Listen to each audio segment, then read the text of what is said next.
Williams seems to exhort the team to deliberately injure 49ers players. Welcome to Watch Mojo, and today we're examining our picks for the 10 times sports cheating destroyed people's lives. I feel like somebody who's been given a tremendous opportunity to impart a message, some profound observation that will save the world. For this list, we'll be looking at iconic athletes and officials who lied and manipulated their sports to gain an unfair advantage, causing massive damage in their and others' lives. Which sports person shocked you the most when it came out they were cheating? Let us know below.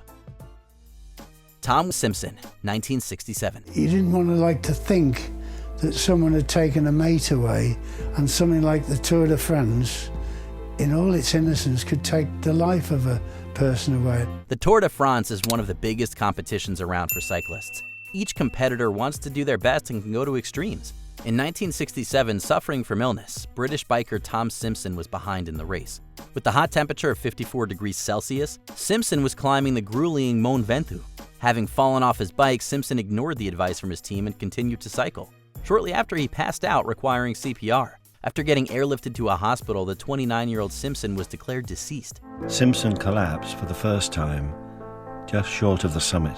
Officially, the cause was attributed to heart failure from exhaustion. However, after discovering amphetamines in Simpson's possessions, further tests found the substance and alcohol within his system. He pushed his physical boundaries by doping. His death ushered in a change in the attitude towards doping at the time, and indeed in the fight to ban it. Marion Jones, 2007.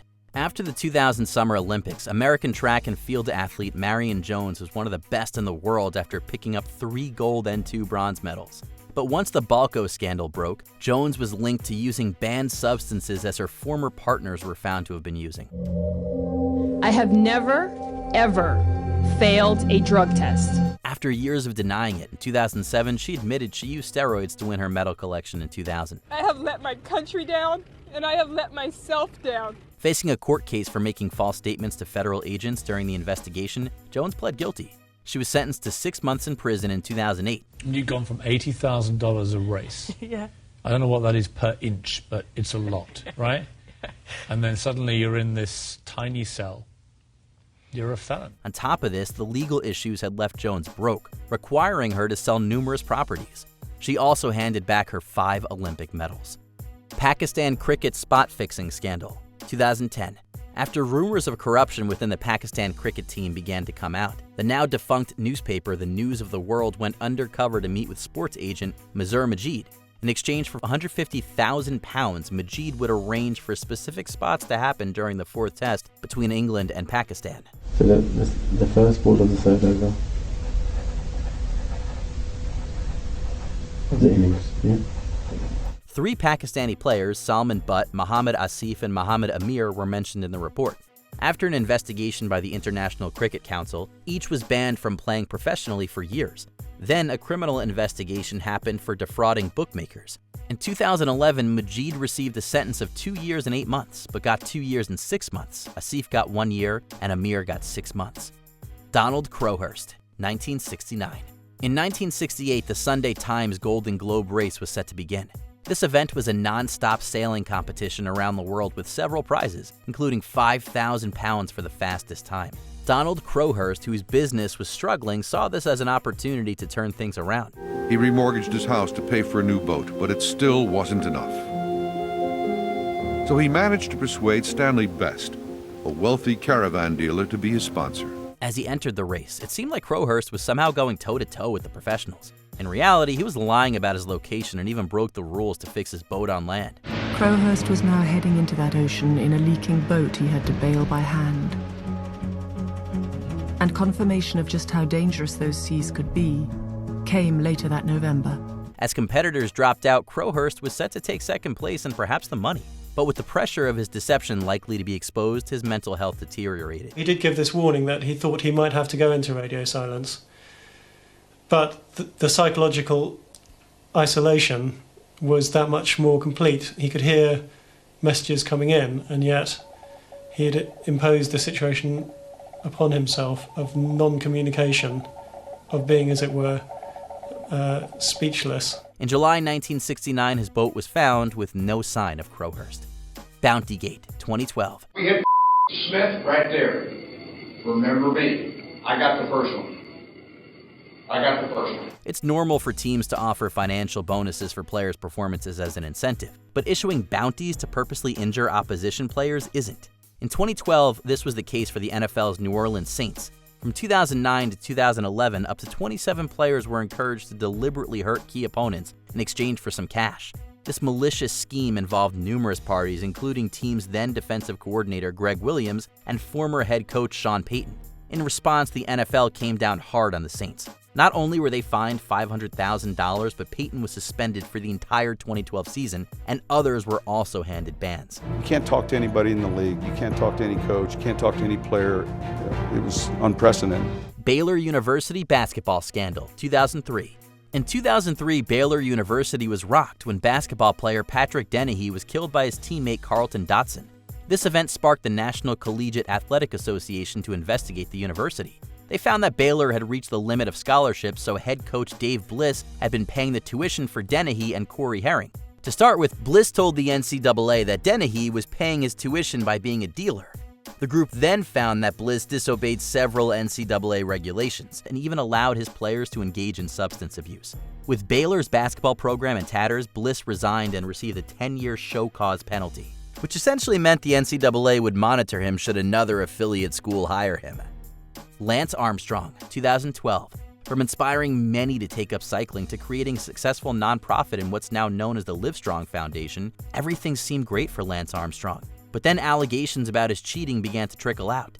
In 2012, the United States Anti-Doping Agency charged Armstrong with doping and trafficking substances. Along with his achievements being taken away since 1998 and getting a lifetime ban from cycling, Armstrong's name was mud in sport. UCI will ban Lance Armstrong from cycling, and UCI will strip him of his 7 Tour de France titles. Lance Armstrong has no place in cycling. In 2013, he admitted to the doping accusations. Yes or no? Did you ever take banned substances to enhance your cycling performance? Yes.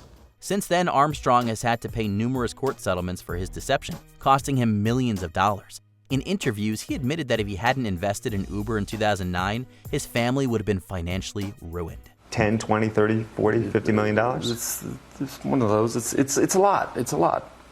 It's saved our family. Tim Donaghy, 2007. Obviously, there's always going to be disagreement with calls, but the integrity of the game can't come back. For 13 years, Tim Donaghy was one of the biggest NBA referees in the game, but that all fell apart in 2007 when the FBI began investigating him. Donaghy was accused of manipulating the point spread in games he officiated as he or his 2 associates from high school placed large bets on the outcome. If he was throwing the games and it was blatant, the commissioner would have known.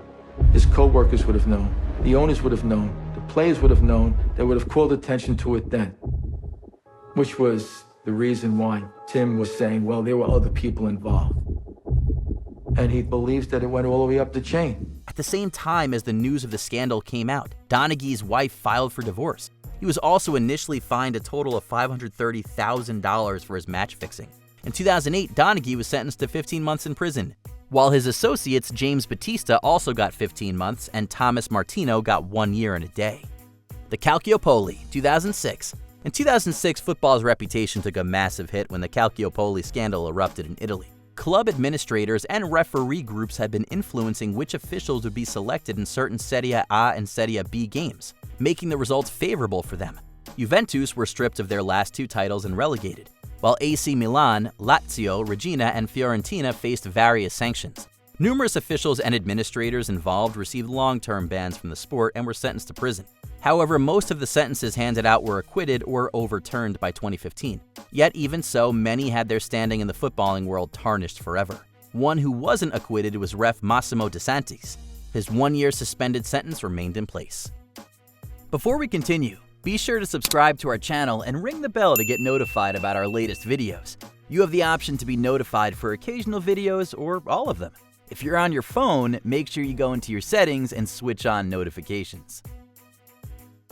Luis Resto, 1983. In 1983, the undefeated 21-year-old Billy Collins Jr. took on Luis Resto. After 10 rounds, the judges unanimously gave the match to Resto. Ladies and gentlemen, the winner by unanimous decision, Luis Resto. But what was shocking was the damage to Colin's face. When Colin's father and trainer shook Resto's hand, he noticed his glove was thin.